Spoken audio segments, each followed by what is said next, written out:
Welcome back to The Price of Business. I'm your host, Kevin Price, talking to you about you and your business. As always, glad to have Doug Williamson on. He's a CPA who decided to stop just merely sitting there taking the abuse of big government and decided to really take action and wrote a great book.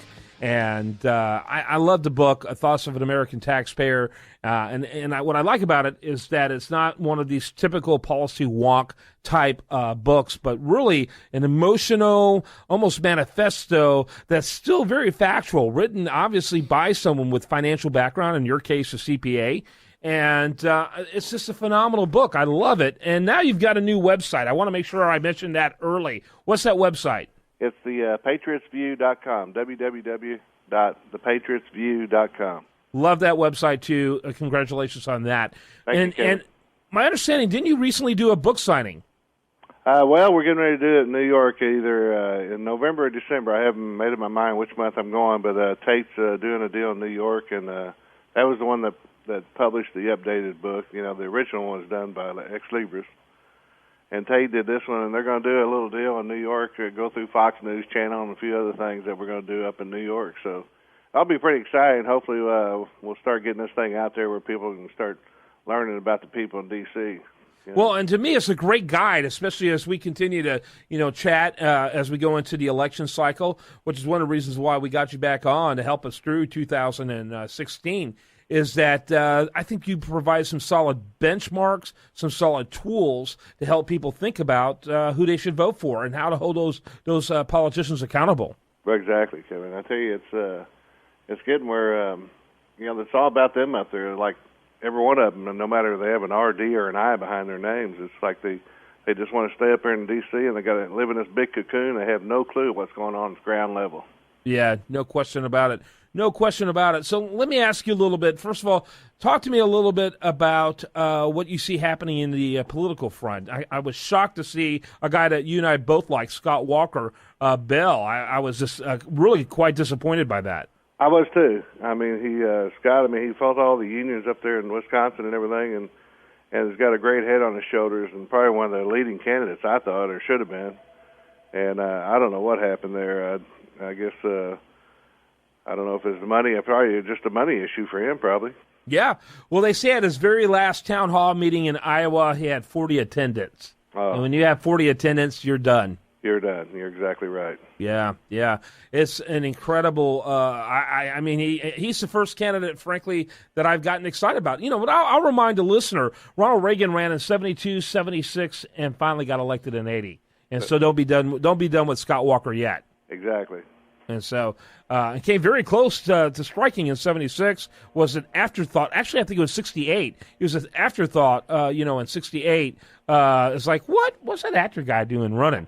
But finally began to get some serious traction in 76. Some people believe he was responsible for, to a certain extent, Ford going up in flames because he did nothing to help Ford. But then came back with a vengeance in 1980. And so...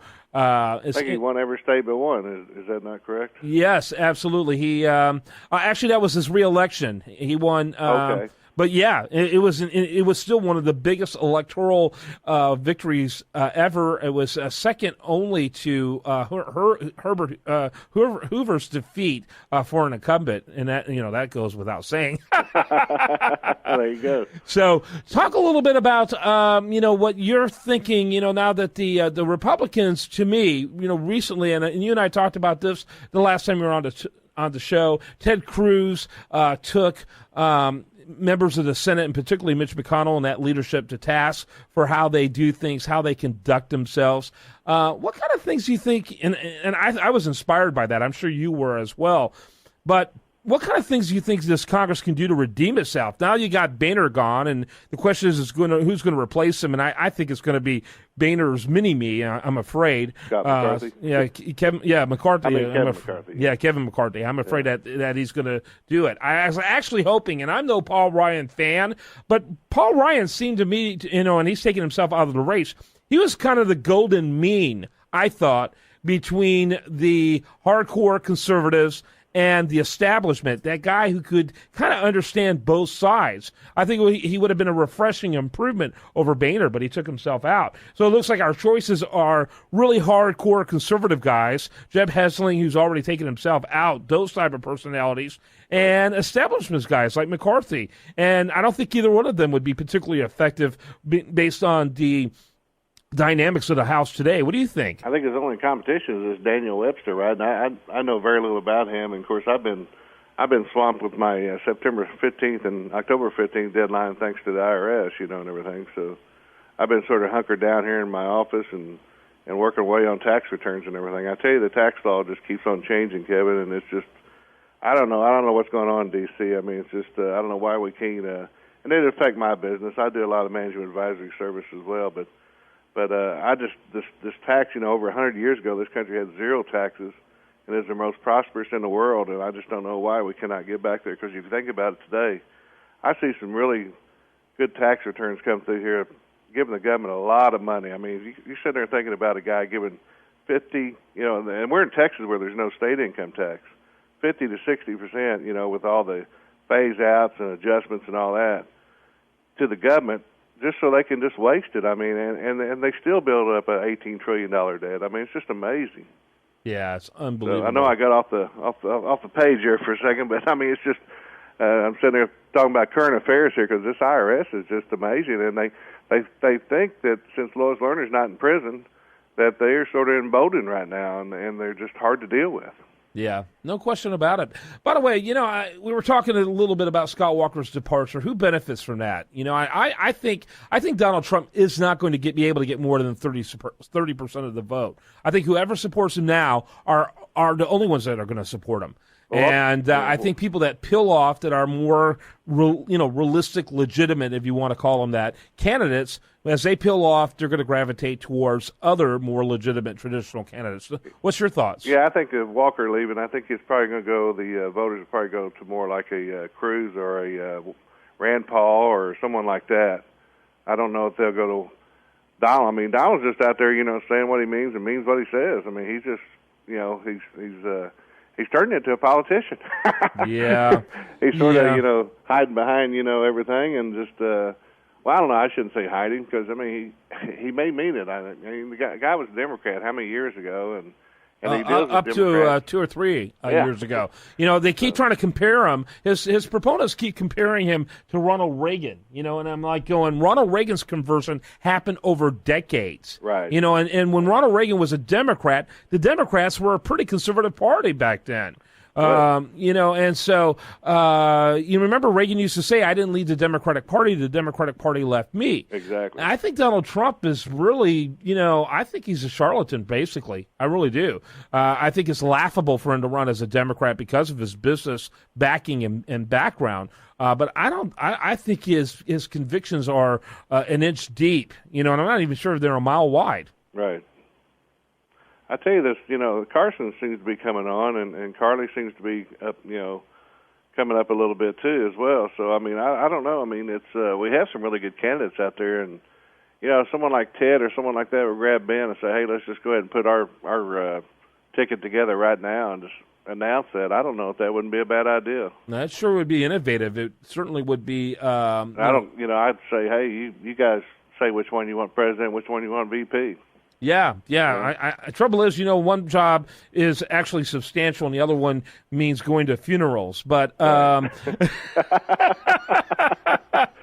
you go. That's the struggle with choosing that, and that's why we usually don't choose that until someone gets pretty darn close to a nomination. But I think in theory, I think a lot of people would be attracted to to that idea. Well, we got to get someone in there who has some common sense and just doesn't want to destroy the country. I mean.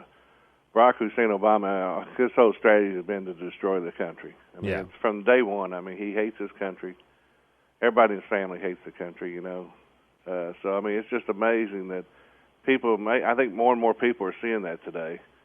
And if he's not, he loves the Muslims.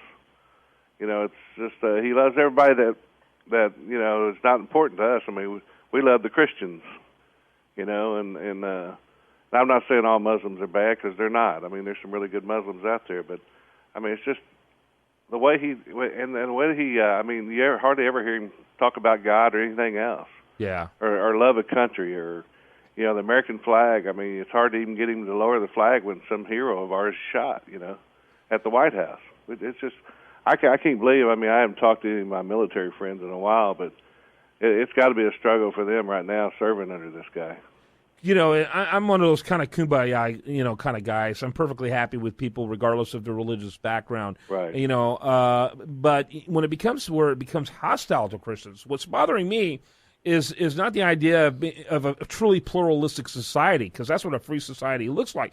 But it's not a pluralistic society. It's a society that is becoming overtly hostile towards people of a Christian persuasion. Exactly. That's the part that's making me a little concerned. Right, and the Christians are they're not, they're not going to push people or say nasty things about them. That's not their way. It's just they're being really picked on, and nobody's, stepping up for them. Well, and that's exactly why I think Donald Trump appears attractive to a lot of Christian conservatives, even though there's nothing really Christian about Donald Trump. It's the irony of it all. That shows you how desperate they are. That they're looking for something. They're looking for some kind of help. In the process. And he's wanted to do a lot for our veterans, which are, seem like the government's turned their back on our veterans. No question about that as well. The Thoughts of an American Taxpayer, you can learn more about it at thepatriotsview.com. That's thepatriotsview.com. And it'd be interesting to see how this thing continues to pan out. If the theory is correct that Donald Trump can't get more than 30% of the support, do you see him eventually bolting and running independently and really pulling a Ross Perot on the GOP? What is your thoughts about that? We know what he claims. He claims he won't do that, but then there's this horrible thing called reality. It's hard to say. It almost be more advantageous, since you look on the other side of the ticket. Him come out and say, I'm gonna run on the Democratic ticket. Yeah, that's exactly right. Well, I got to tell you, my theory is that his Democratic buddies, remember, he lives in New York. Right. He is surrounded by people who are, all of his friends are big business Democrats or big entertainment Democrats. I think they're the ones who've been whispering in his ear to run for president and to even create this scenario. I do have another question for you. Including the Clintons. Including the Clintons. Exactly right. Speaking of the Clintons, though, this is the thing I'm finding interesting. For every Hillary Clinton bumper sticker I see 3 or 4 Bernie Sanders stickers. And this is Texas. This isn't Vermont. Are you a little surprised by how much traction Sanders is getting everywhere? Well, that's just goes to show you how uninformed everybody is. I mean, it's just amazing that Sanders even gets a vote. He's, announced himself as a communist, socialist, or whatever you want to call him. I mean, it's just, if this is what this country wants, I mean, we're already got more people in the wheelbarrow than we can push. So, I mean, it's amazing that people want, government to take care of them. I mean, look at what JFK said, ask not what your country can do for you, but what you can do for your country. I mean, it's gotten completely opposite. Everybody wants freebies. That's right. 90 million Americans historically who would have worked are no longer considered working today. And if they were by pre-Great Depression standards, our unemployment figures would be somewhere around 15%. The recovery's a joke. Right. There is no recovery. It's all government subsidized. It's all smoke and mirrors. Exactly. All right, Doug Williamson, thanks so much for being with us. Check him out at thepatriotsview.com and have a great rest of your day, sir. Thank you, Kevin. Appreciate it, buddy. Have a good day. You bet. When we come back, more for you right here on The Price of Business. Welcome